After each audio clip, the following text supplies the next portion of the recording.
And how's it going, guys? It goes with Uncle, welcome back to my channel, and yet again we are here to play DDLC Fallen Angel.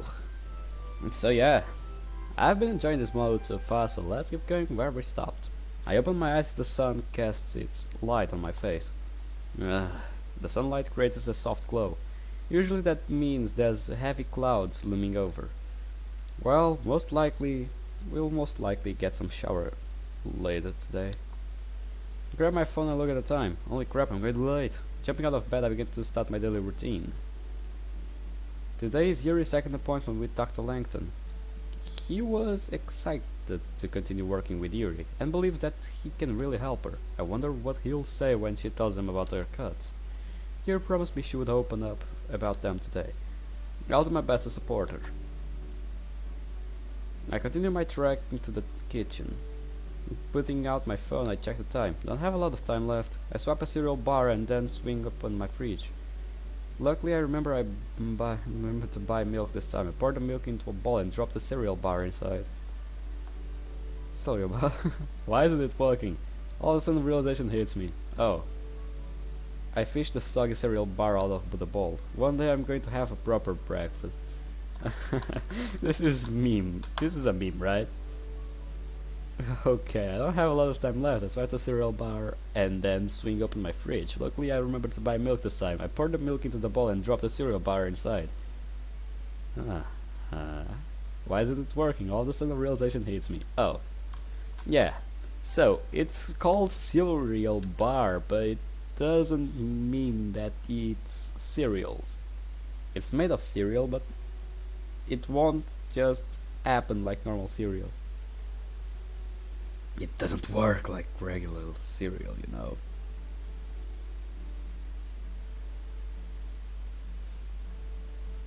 Wait.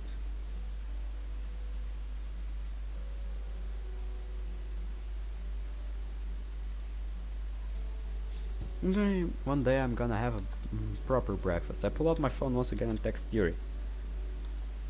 Almost immediately Yuri responds. Okay, I'll be waiting. I'm on my way, okay. I'm not sure why Yuri feels it's necessary to type so formally, but I suppose it's a bit cute. I finish my sorry excuse of a meal and head out the door towards Yuri's house. I walk up and ring up the doorbell. Yuri opens the door. Hello? Hey, you ready to go? I suppose so. It's okay to be nervous, just remember I'll be right next to you the entire time. Thank you, I truly appreciate everything that you have done for me. My face starts to turn red. Heh, don't mention it. Yuri locks the door and we begin to walk to Dr. Langton's office. We arrive at the psychiatrist's office. Dr. Langton is standing at the door waiting for us. Ah, right on time. It's a pleasure to meet you too again. Once again, give him a firm handshake. He turns to Yuri. Hesitantly, Yuri raises a shaky hand. Dr. Langton takes hold of it. Pleasure to meet you again, miss. Shall we begin? I want him to join. Both Dr. Langton and I share looks of shock as Yuri speaks up. I would feel more comfortable if he was with us. The doctor stares at us. He pauses for a moment before deciding to speak. Farewell. You two step inside my office. Oh, I remember this. This gives me chills from Fruits of the Lizard Club. Yeah, why did all the scenarios have to come to this? We follow him and we take a seat on the couch. Well, Yuri, would you like to start by saying anything? Yuri looks over at me and we lock eyes for a moment. Grab her hand and lightly squeeze it. I want to show you. There's something else I didn't tell you. Dr. Langton stares quizzically at Yuri, but doesn't open his mouth. She begins to roll up her sleeves. Yuri begins to tell him everything she told me several days ago. About how she used to cut as a getaway from life, and then about how it developed into an addiction. She talks in between sobs like Dr. Langton sits quietly, intently staring at her with a blank yet stern expression. I sit quietly as well, gripping Yuri's hand tightly as she continues her story. Find myself having to hold back tears listening to this all over again. Eventually she finishes.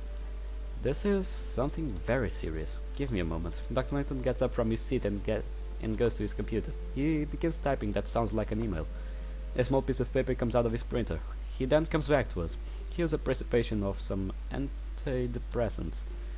They're used to suppress different emotions and relax the body. It will help to suppress certain feelings you may get. Yuri takes the slip of paper. Thank you. After answering a few more of our questions, Dr. Langton escorted us out of his office. Thank you for coming today. And also for bringing this up to me. And Yuri. Yuri bends down to be eye level with her. He bends down to be eye level with her. Everything's going to be okay. He shoots her a big smile, and Yuri continues to stare at him blankly. This day may have been too much for her. Dr. Langton walks back into his office. I turn back to Yuri and can see she's visibly shaking. Look at the clock on the wall. Yuri, why don't we go somewhere to relax? We've had a pretty intense day today, wouldn't you say? Yeah, okay. Yuri and I take our leave. We find ourselves walking through a public park. I turn to her. This is nice, huh, Yuri? I'll say, it is nice to get some fresh air. It feels like the weight of the world has finally been lifted off my shoulders. Hey, Yuri. You know what will be good? I know it will be good. And what's that? Ah! Take her hand and turn off into the trees. Yeah, finally new scenario. I got a bit lost, but after a few minutes we reach a clearing. It's been a long time since I visited this place. Here it is. I wave my arms in a theatrical display. This area brings back a lot of good memories. Sayuri and I stumbled upon this place when we were kids. It was our own secret spot where we would play. One time she fell in the river and I had to jump in and grab her. Her parents were really mad that day. Hey, this is breathtaking. No, you're breathtaking. Yuri stands in the clearing overlooking at the water. I stare too, but not at the same view as her. To me she's far more beautiful than this scenery. Watch as violet hair blows in the breeze.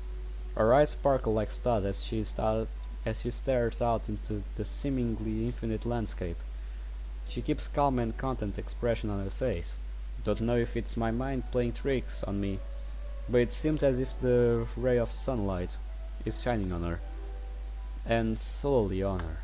A ray of light traveling thousands of miles just to reflect off her face. It makes her look as if she's glowing. We both stand in the clearing, lost to time, taking in our respective views. Can only imagine what she's thinking. The sun hangs low in the sky. Eventually I decide to break the silence. We should head back now. It's getting late. Yuri looks at me as I just pull her through a portal. Already? She looks disappointed. I notice her shivering. With the sun falling, the light breeze becomes colder and colder. We can come back another time, I promise. Okay. Yuri softly smiles and we turn our backs to the horizon.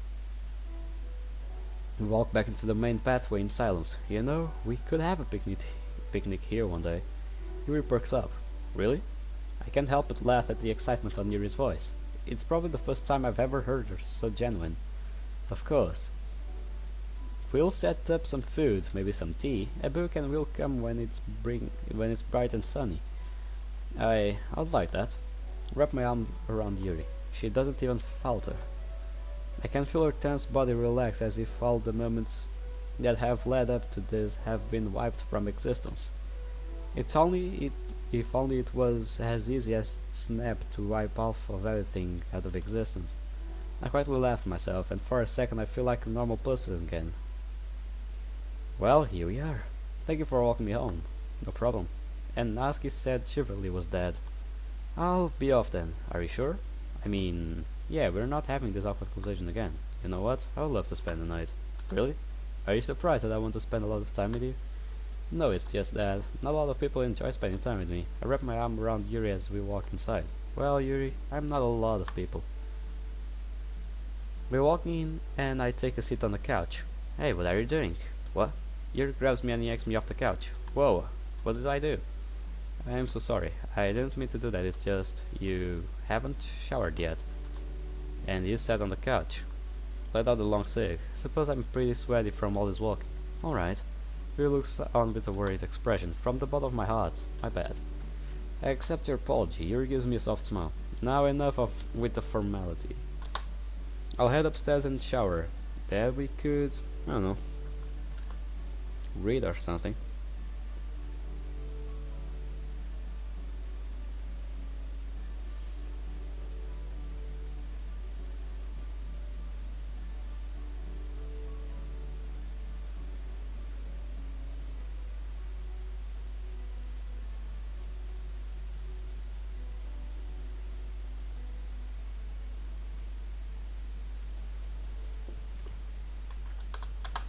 That sounds lovely. I turn around and head upstairs. I only take a few steps before turning around and walking back down. Yuri? Yes, darling.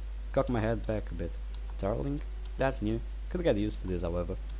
Anyway, I don't have a change of clothes. Oh well, you can use mine. Excuse me? Yuri scans me head to toe. We're about the same height. It takes every inch of willpower in me not to comment on the drastic differences between mine and Yuri's thickness. What's wrong? You don't feel comfortable wearing a kimono?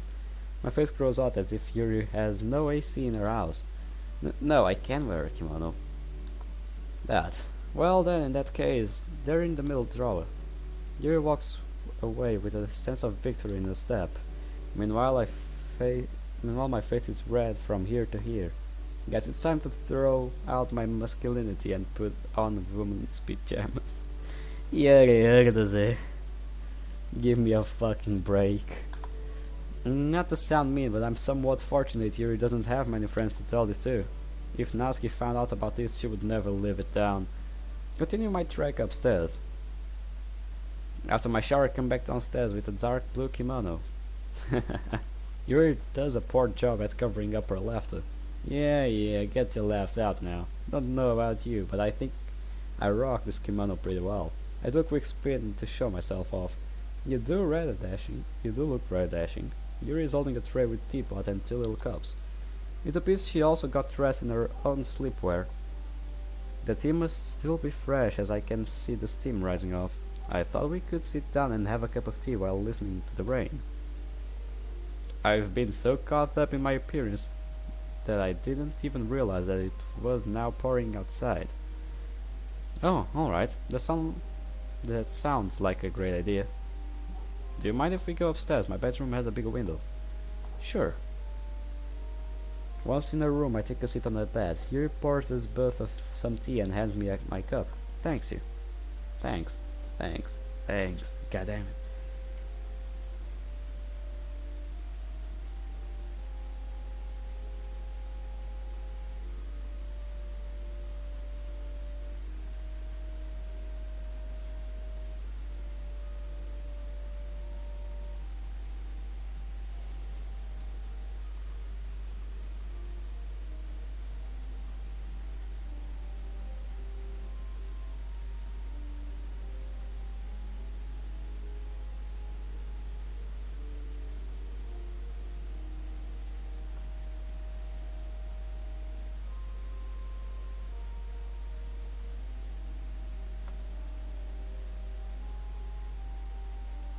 Zord.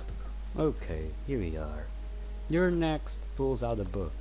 Would you mind if we finished it? Infinite Isolation, the book Yuri and I have experienced together for the past few months. The book with a twisted story of loss that brought us together. And now we're on the last chapter. Sure. The corners of her mouth grow, teacups in hand. We enter our usual reading posture. However, this time our bodies are even closer together. For a while we just sit in silence, drinking, reading and listening to the rain. We're on the last few lines of the book.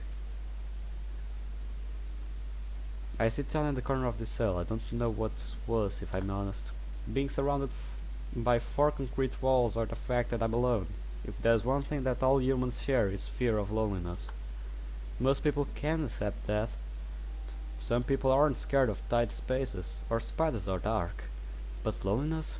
There's nothing scarier than that. That is a big truth. Because when you're alone, you have no one to help you overcome your fear. I look out a small window near the top of the cell. The sakura. It's blooming. It must be spring then. That means I've been here for...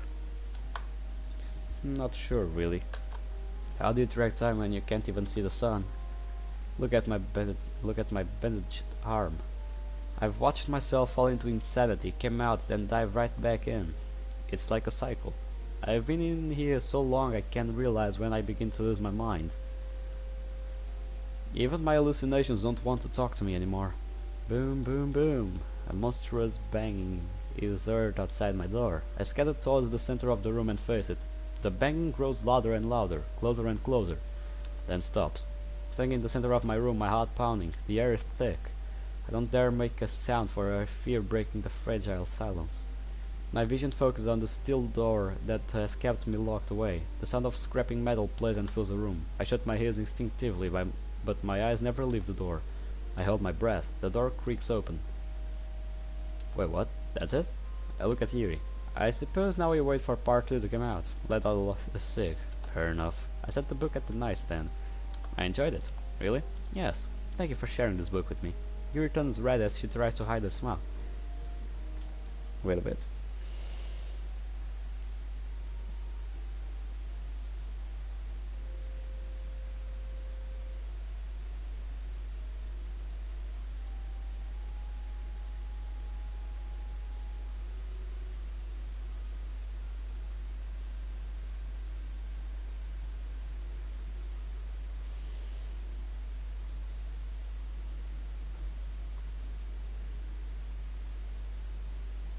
Wait.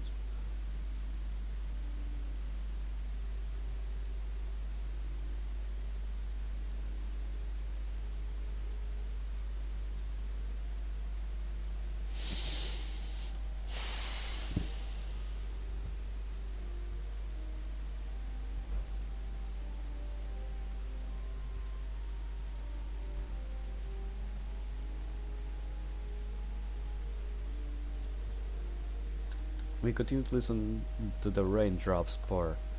Once the tea is final, it's all but gone. Yuri lets out a yawn. Tired? Mm-hmm. Yuri closes her eyes and rests her head on my shoulder.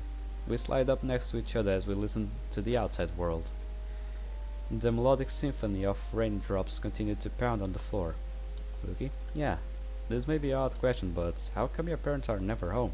Oh, I'm sorry if that's personal. No, it's fine. I think it's important you to know. Put my arm around her and pull her closer.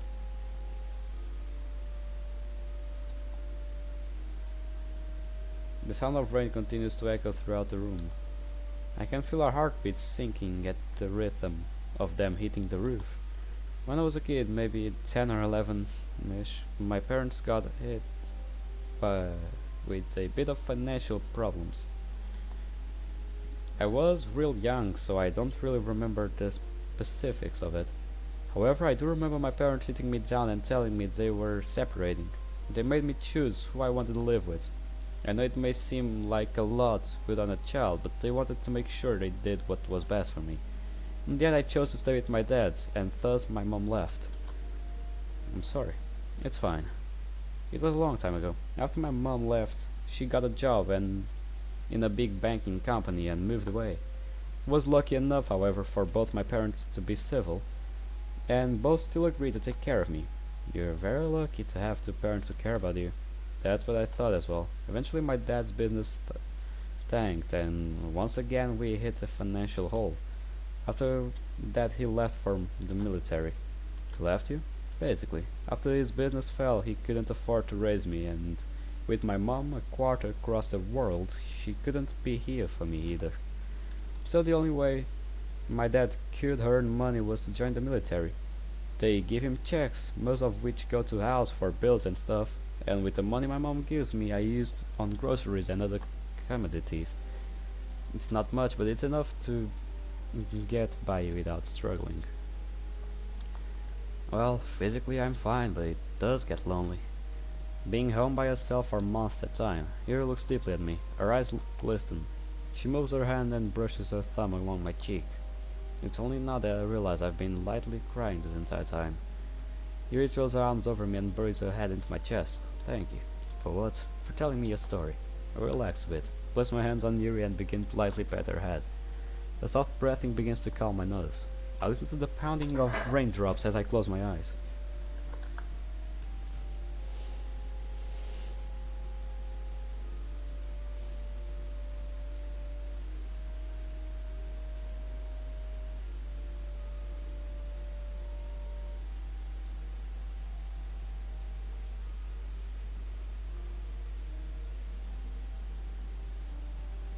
Wait.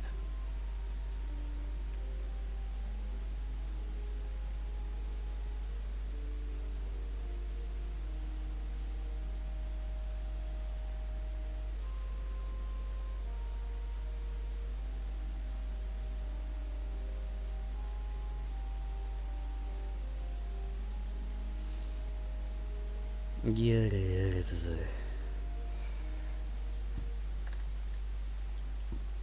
leaned back onto the bed. Yuri and I lay resting on each other.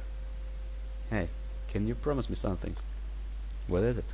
Whenever the sequel of the book comes out, A Sakura's Guide, can we read it together? I remained silent for a moment. I thought that was already implied. Well, I don't want to assume things. Fair enough. I began to run my fingers through her soft hair. Okay, I promise that when the book comes out, we will read it together. Yuri doesn't say anything in return, instead she just hugs me tighter. Love you. Love you too. There's that word again. The word I quite understand the meaning of, but yet I still say it. Because it's the only word that I can think of in this moment.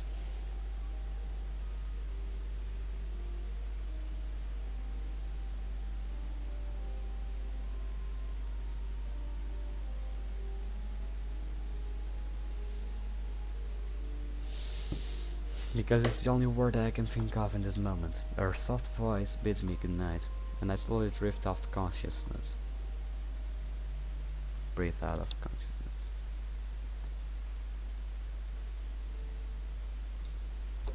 I gently open my eyes. Okay, wait a bit. I gently open my eyes. I grab my phone and look at the time. It's still fairly early. Is the sun out? Looking through the curtains, it appears the clouds still haven't fully subsided. There's still a light shower outside. The Yuri has mysteriously vanished. Huh? I smell food, quickly get up and start my normal routine, whilst brushing my teeth and realize how stupid I look in this kimono. I walk downstairs into the living room. Good morning.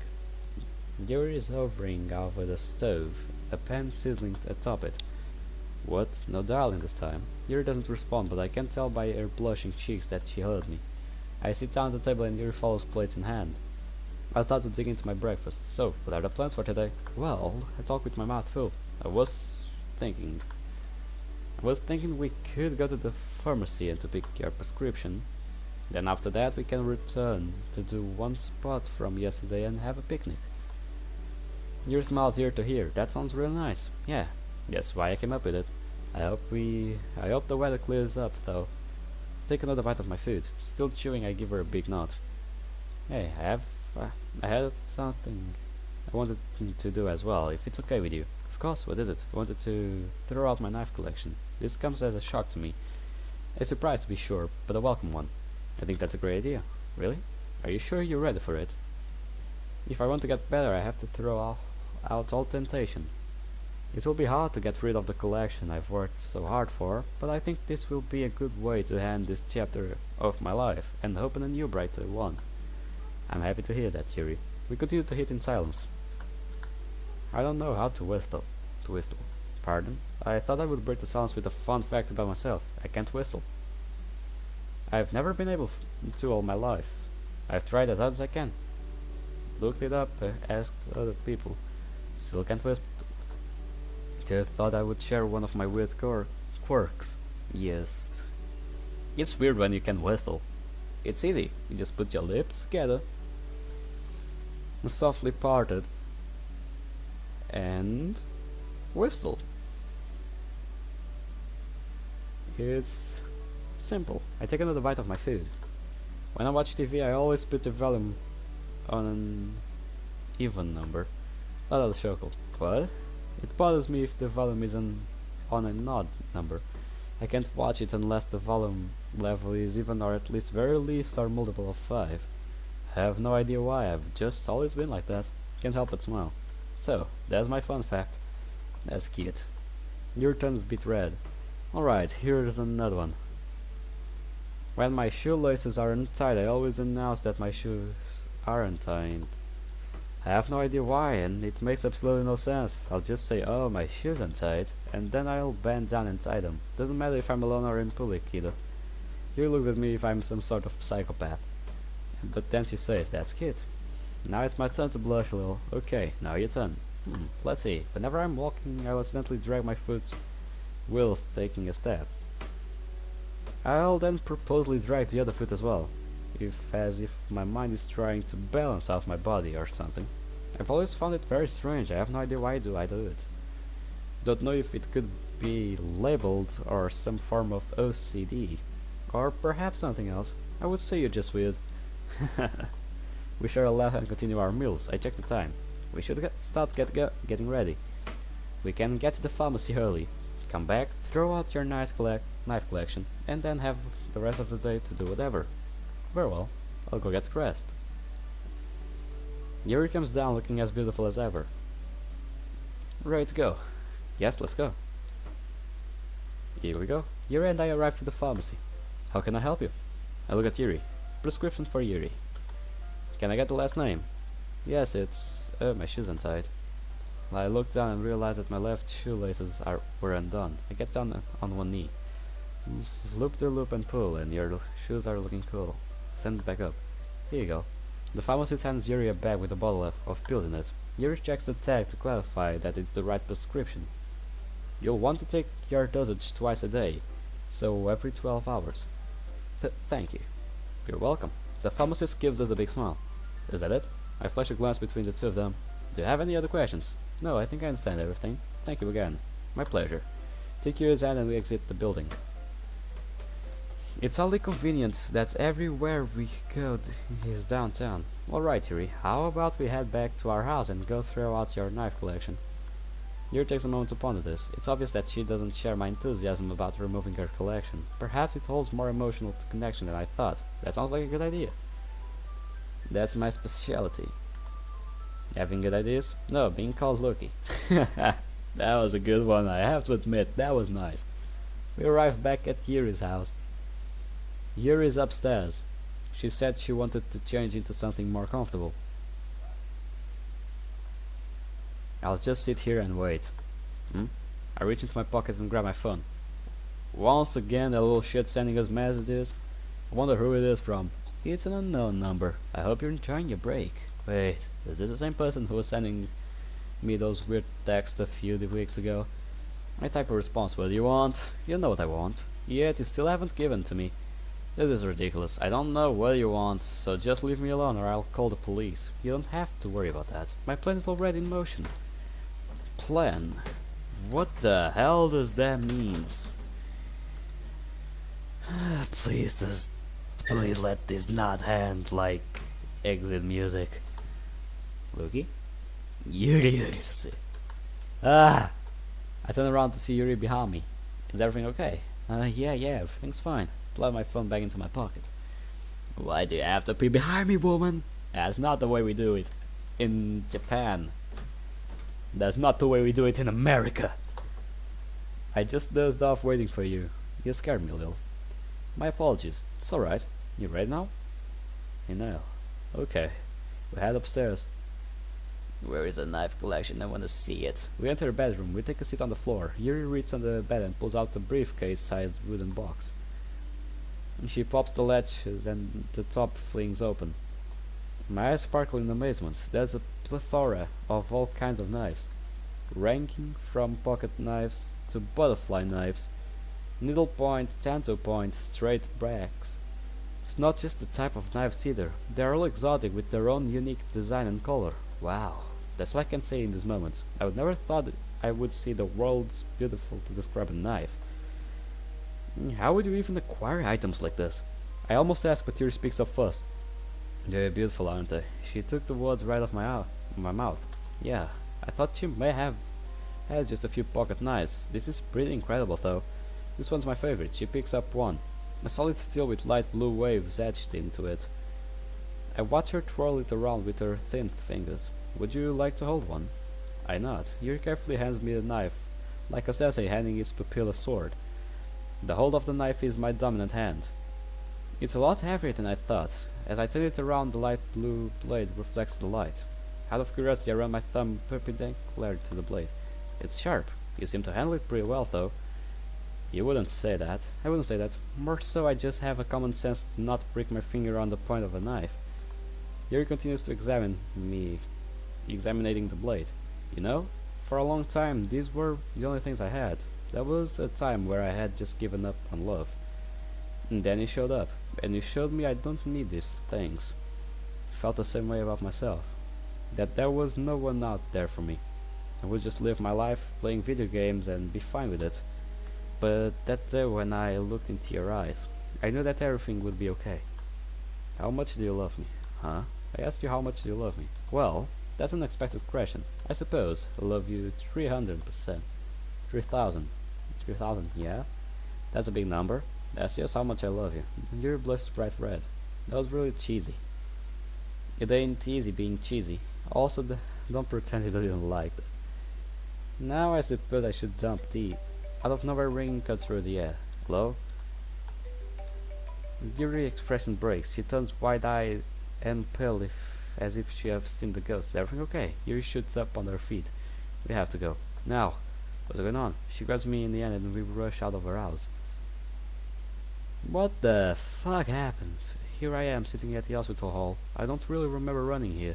The hospital isn't exactly close by, so I don't even know how we got here. I'm exhausted and I can't even keep up with how many thoughts are racing through my mind. You still hasn't told me what's going on. She tried to explain it, but the stutter and talked so fast in was incomprehensible. Suddenly a small pink figure enters my vehicle. Natsuki? Natsuki, are you okay? What happened? Sayuri. I feel like a knife is whizzing into my chest. My words are spoken softly. What about Sayuri? Natsuki talks slowly in between sobs. I walked into her house. I was going to make some dinner and I called her down and she wasn't answering me. I went up to her room and knocked. She still wasn't responding, so I gently opened the door and what? What did she see? Where's Sayuri? It's okay, Natsuki. I've been lost in this entire time. I forgot Yuri was still here. Just breathe in and out. Natsuki, what happened next? Sayuri hanged herself. I fall back into my seat. The knife twists deeper into my chest. I can't breathe. I can't believe what I just heard. I want to deny it. I want to pretend it's just some sick joke. That none of this is real. I think back at my last interactions with Sayuri. I think of my childhood friend, that bubbly girl that always smiled and always made other people happy. Yet I couldn't make her happy. This is all my fault. I know what you're doing. Look back at Natsuki. Stop blaming yourself. It's not your fault. Yes, it is. If you know the whole story, you would know this is all because of me. Look, Yuri puts her hand on my shoulder, but I smack it away. Don't touch me. Neither of you can understand. Just need to think. Doctor approaches us with a sore face. You are still your friends, correct? Yes. We've come in contact with their parents. They're on their way. But it will be some time until they arrive. You kids should go home. We'll take care of her. Is she going to be okay? No longer listening. Just sit there with my head down, thinking about everything I could have done to change this. The doctor and the girls keep talking, but it's all muffled sounds to me. Their voices have been drowned out by my own thoughts. But there's one word that I make out, the word of that pounds on the ledges of my mind. Coma.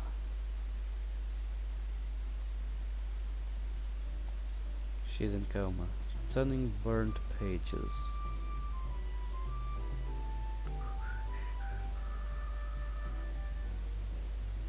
A few days later. I don't know what day it is, and I'll leave it like this.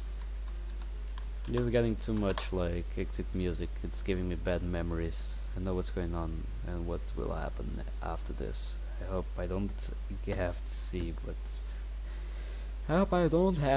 what I'm thinking now. Will have to see, but still. If you catch my drift, you know what I'm talking about. Either way, hope you guys enjoyed this video. Leave a like, comment down below what you thought of it, and well, I'll see you guys in the next episode. See you on the flip side. Goodbye, pals.